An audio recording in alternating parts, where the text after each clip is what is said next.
شروع اللہ کے نام سے جو بڑا مہربان نہایت رحم والا ہے۔ خدا کا حکم یعنی عذاب گویا آ ہی پہنچا تو کافروں اس کے لیے جلدی مت کرو۔ یہ لوگ جو خدا کا شریک بناتے ہیں وہ اس سے پاک اور بالا تر ہے۔ وہی فرشتوں کو پیغام دے کر اپنے حکم سے اپنے بندوں میں سے جس کے پاس چاہتا ہے بھیجتا ہے کہ لوگوں کو بتا دو کہ میرے سوا کوئی معبود نہیں، تو مجھی سے ڈرو۔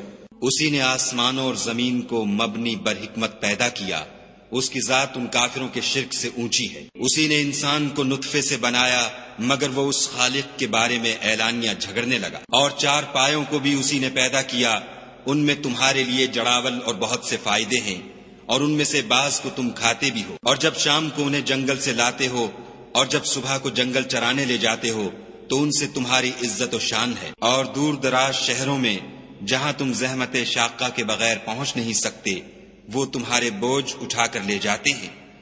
کچھ شک نہیں کہ تمہارا پروردگار نہایت شفقت والا اور مہربان ہے۔ اور اسی نے گھوڑے اور خچر اور گدھے پیدا کیے تاکہ تم ان پر سوار ہو، اور وہ تمہارے لیے رونق و زینت بھی ہیں۔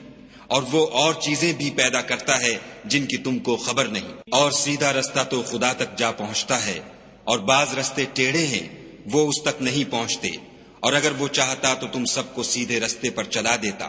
وہی تو ہے جس نے آسمان سے پانی برسایا جسے تم پیتے ہو، اور اس سے درخت بھی شاداب ہوتے ہیں جن میں تم اپنے چار پایوں کو چراتے ہو۔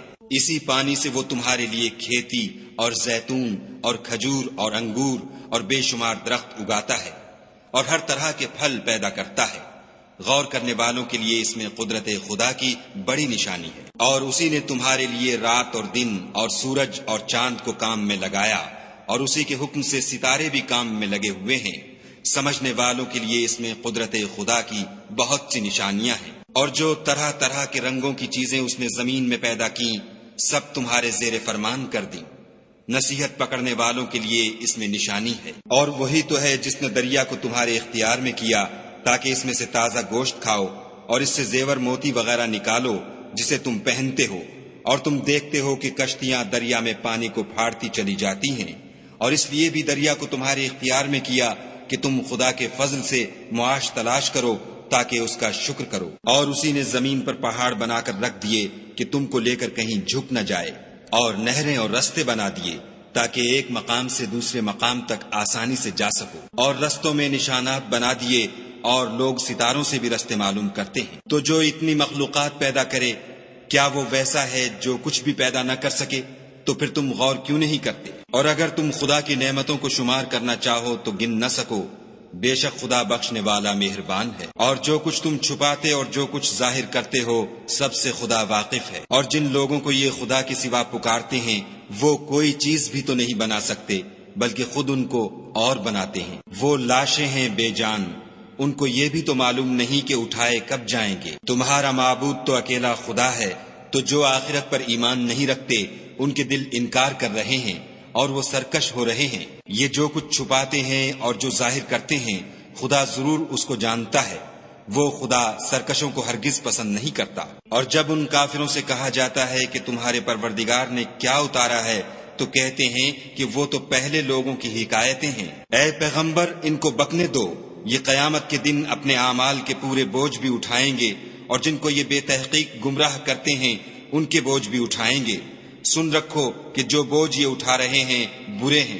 ان سے پہلے لوگوں نے بھی ایسی ہی مکاریاں کی تھیں، تو خدا کا حکم ان کی عمارت کے ستونوں پر آ پہنچا اور چھت ان پر ان کے اوپر سے گر پڑی، اور ایسی طرف سے ان پر عذاب آ واقع ہوا جہاں سے ان کو خیال بھی نہ تھا۔ پھر وہ ان کو قیامت کے دن بھی ذلیل کرے گا اور کہے گا کہ میرے وہ شریک کہاں ہیں جن کے بارے میں تم جھگڑا کرتے تھے؟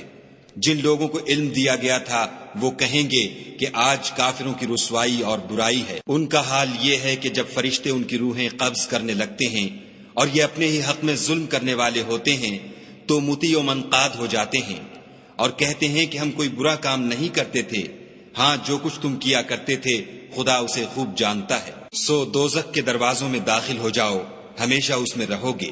اب تکبر کرنے والوں کا برا ٹھکانہ ہے۔ اور جب پرہیزگاروں سے پوچھا جاتا ہے کہ تمہارے پروردگار نے کیا نازل کیا ہے تو کہتے ہیں کہ بہترین کلام۔ جو لوگ نیکوکار ہیں ان کے لیے اس دنیا میں بھی بھلائی ہے اور آخرت کا گھر تو بہت ہی اچھا ہے، اور پرہیزگاروں کا گھر بہت خوب ہے۔ وہ بہشت جاودانی ہیں جن میں وہ داخل ہوں گے، ان کے نیچے نہریں بہ رہی ہیں، وہاں جو چاہیں گے ان کے لیے میسر ہوگا۔ خدا پرہیزگاروں کو ایسا ہی بدلہ دیتا ہے۔ ان کی کیفیت یہ ہے کہ جب فرشتے ان کی جانیں نکالنے لگتے ہیں اور یہ کفر و شرک سے پاک ہوتے ہیں تو سلام علیکم کہتے ہیں، اور کہتے ہیں کہ جو عمل تم کیا کرتے تھے ان کے بدلے میں بہشت میں داخل ہو جاؤ۔ کیا یہ کافر اس بات کے منتظر ہیں کہ فرشتے ان کے پاس جان نکالنے آئیں یا تمہارے پروردگار کا حکم عذاب آ پہنچے؟ اسی طرح ان لوگوں نے کیا تھا جو ان سے پہلے تھے، اور خدا نے ان پر ظلم نہیں کیا بلکہ وہ خود اپنے آپ پر ظلم کرتے تھے۔ تو